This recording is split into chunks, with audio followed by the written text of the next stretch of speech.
संसद के अंदर विपक्ष बोलते बोलते थक गया, गृह मंत्री जवाब देने के लिए खड़े नहीं हुए, एमओएस ने जवाब दिया मान्यवर, और ये लोग प्रधानमंत्री जवाब दे वो मांग से पूरा पार्लियामेंट होल्ड करे हुए।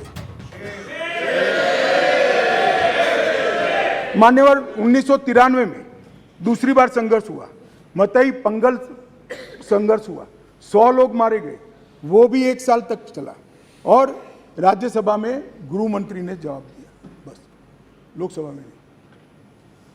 और ये कह रहे हैं प्रधानमंत्री जवाब दे। मुलाकात की किसी ने नहीं की, ना गृह मंत्री ने ना एमओएस ने, किसी ने नहीं की। फिर इंदर कुमार गुजराल आए 97-98 में, कुकी पाइते संघर्ष हुआ, 350 लोग मारे गए, 1 साल तक संघर्ष चला। ये भी नस्लीय हिंसा है, मैं टेररिज्म की घटनाएं नहीं गिना रहा, नस्लीय हिंसा समझा रहा हूं। 1 साल तक चला, चर्चा ही नहीं हुई, स्टेटमेंट भी नहीं हुआ, सवाल भी सारे खारिज कर दिए गए, और ये कहते हैं प्रधानमंत्री जवाब दे। और मैं डे 1 से कह रहा हूं मान्यवर, मैं जवाब देने के लिए तैयार हूं, मेरी ड्यूटी है, मैं देश के प्रति जवाब दे हूं, संसद के प्रति जवाब दे हूं, विपक्ष के प्रति भी जवाब दे हूं, मैं आपको जवाब देने के लिए। मुझे बोलने नहीं देते हैं, ये किस प्रकार का लोकतंत्र है मान्यवर? तो अब तो बोलने ही दोगे, अब तो बोलने ही दोगे दादा। मैं पहले की बात कर रहा हूं, पहले की बात कर रहा हूं। और हमारे गोगाई जी कहते हैं मौन तोड़ने के लिए लाया गया। अरे भाई, मौन रखने वाले तो हार गए और वहां बैठ गए, हम तो बोलने वाले हैं, जवाब देने वाले हैं। हम मौन नहीं रखते, मौन आप रखते हैं। हमें कुछ नहीं छुपाना, हमारा कोई आदमी इसमें इन्वॉल्व नहीं है। मैं नाम बोलना नहीं चाहता, गृह मंत्रालय के रिकॉर्ड पर नेताओं के नाम है, सुनना है तो बता दूं, आप खड़े होकर कह दो बताओ तो मैं बता देता हूं, नाम सुनना है।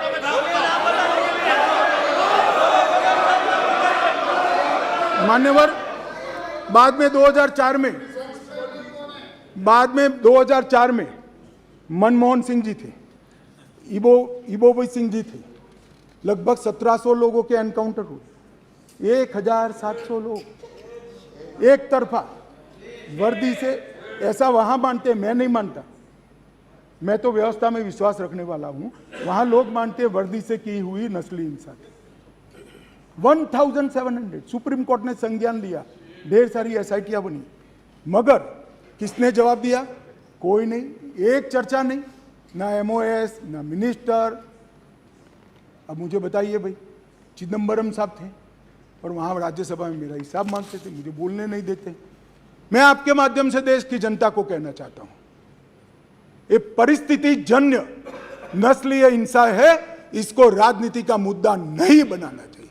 और मान्यवर 3, 4, 5 मैं पूरे देश को बताना चाहता हूं, इस देश के प्रधानमंत्री ने रात को 4 बजे भी मुझे फोन किया है और दूसरे दिन 6:30 बजे मुझे फोन से उठाया भी इस देश के प्रधानमंत्री ने। और ये कह रहे हैं मोदी जी ध्यान नहीं रख रहे। मान्यवर 3 दिन तक लगातार हमने यहां से काम करने का काम किया, 16 वीडियो कॉन्फ्रेंस करी, 36,000 लोग सिक्योरिटी फोर्सेस सीएपीएफ के वहां पहुंचाए, वायुसेना के विमानों का उपयोग किया, चीफ सेक्रेटरी बदल दिया गया, डीजीपी बदल दिया गया, सुरक्षा एडवाइजर भेज दिया गया, चीफ सेक्रेटरी भारत सरकार ने भेजा, डीजीपी भारत सरकार ने भेजा, सुरक्षा एडवाइजर भारत सरकार। ये सब 4 तारीख की शाम को समाप्त हो गया था। 3 को हिंसा हुई, 4 तारीख को समाप्त हो गया था। और ये कहते हैं 356 क्यों ना लगाया? 356 तब लगती है जब हिंसा के समय राज्य सरकार कोऑपरेट न करे। हमने डीजीपी बदल दिया, उन्होंने भारत सरकार के डीजीपी को स्वीकार कर लिया, हमने चीफ सेक्रेटरी बदल दिया, उन्होंने भारत सरकार के चीफ सेक्रेटरी भेजे हुए चीफ सेक्रेटरी। मैं यही कह रहा हूं, समझ ना हो तो नहीं आएगी भी। सीएम तब बदलना पड़ता है जब कोऑपरेट न करे। ये सीएम कोऑपरेट कर रहा है, डीजीपी, सुरक्षा सलाहकार, ये सबको हमने बदला है। मान्यवर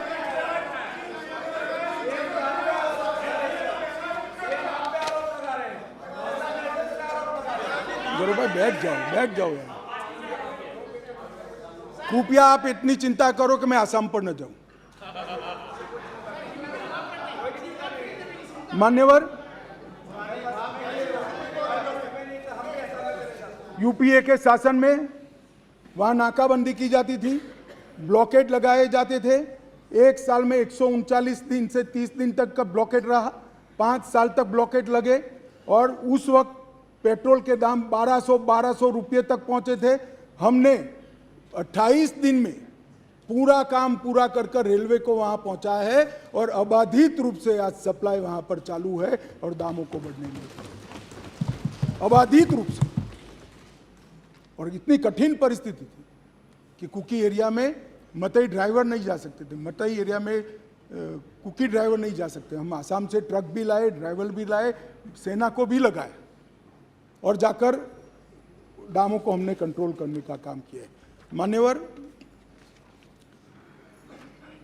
मैं हिंसा की भी आंकड़े देना चाहता हूं। मैं क्यों कह रहा हूं कि आप राजनीति कर रहे हो, मैं लॉजिक के साथ कह रहा हूं। मान्यवर, अब तक 152 लोग मारे गए, इसमें कोई छुपाने की जरूरत नहीं है। ये सोशल मीडिया के ज़माने में छिप भी नहीं सकता है और हमारा स्वभाव भी छिपाने का नहीं है। मान्यवर, 152 लोग मारे गए हैं, इसकी एनालिसिस क्या है? मई में 107 मारे गए, मई महीने में, आज हम अगस्त में, जून में 30 मारे गए, जुलाई में 15 मारे गए और अगस्त में अब तक 4 मारे गए। मान्यवर, मई में जो 107 मारे गए उसमें से 68 लोग 3, 4 और 5 में पहले 3 दिन में ही मारे गए। मैं इसके माध्यम से ये कहना चाहता हूं मान्यवर कि हिंसा धीरे धीरे कम हो रही है। हम हिंसा में की आग में तेल डालने का काम न करें, हम तेल न डालें। तेल कैसे डाला जाता है मैं बताता हूं। श्री राहुल गांधी जी यहाँ से वहाँ मुलाकात करने, मैं बड़ा स्वागत करता हूँ, संवेदना है, मणिपुर की चिंता है। गए, एयरपोर्ट पर उतरे, उन्होंने कहा कि भाई हमें चूड़ाचांदपुर जाना है। ठीक है भाई, अगले दिन जाने वाले थे, पहले दिन कहा कोई बात नहीं, चाहिए आप जरूर जाना चाहिए। हमने कहा हेलीकॉप्टर से चले जाइए, कि नहीं मैं रोड से जाऊँगा। पुलिस ने रोकना पड़ा। फिर 3 घंटे तक ऑल इंडिया लाइव कराकर ये नाटक देश को दिखाया और फिर 4 बजे दूसरे दिन हेलीकॉप्टर से चले गए। भाई हेलीकॉप्टर से चले जाते तो क्या आपत्ति थी, हमने सुरक्षा की पूरी व्यवस्था की थी, परंतु इस प्रकार की काम करने के लिए वहां जाना, इसको पॉलिटिक्स कहते हैं गौरव जी। आप वहां जाते हैं तो कोऑपरेट करिए। चूड़ाचांदपुर जाने से कोई नहीं रुक रहा, हम हेलीकॉप्टर से भेज रहे हैं, आप जाना नहीं चाहते, नहीं मैं बाय रोड ही जाऊंगा। चलो बाय रोड जाना है, जनता को दिखाना है, तो फिर दूसरे दिन क्यों गए? दूसरे दिन भी न जाते, दूसरे दिन भी गए तो पहले दिन सत्याग्रह दिखाना था। भाई इस तरह की पॉलिटिक्स ऐसी विषम परिस्थितियों में मत करिए। क्या आप मानते हैं, आप क्या मानते हैं कि सरकार को आप इस तरह से परेशान करेंगे, चाहे वहां की हो या यहाँ की, और जनता नहीं जानती है? जनता ये सारा जानती है और पहचानती भी है। इसलिए मैं कह रहा था, अधीर रंजन जी चले गए, मैं पॉलिटिक्स नहीं कर रहे तो मैं बताता रहा पॉलिटिक्स करें।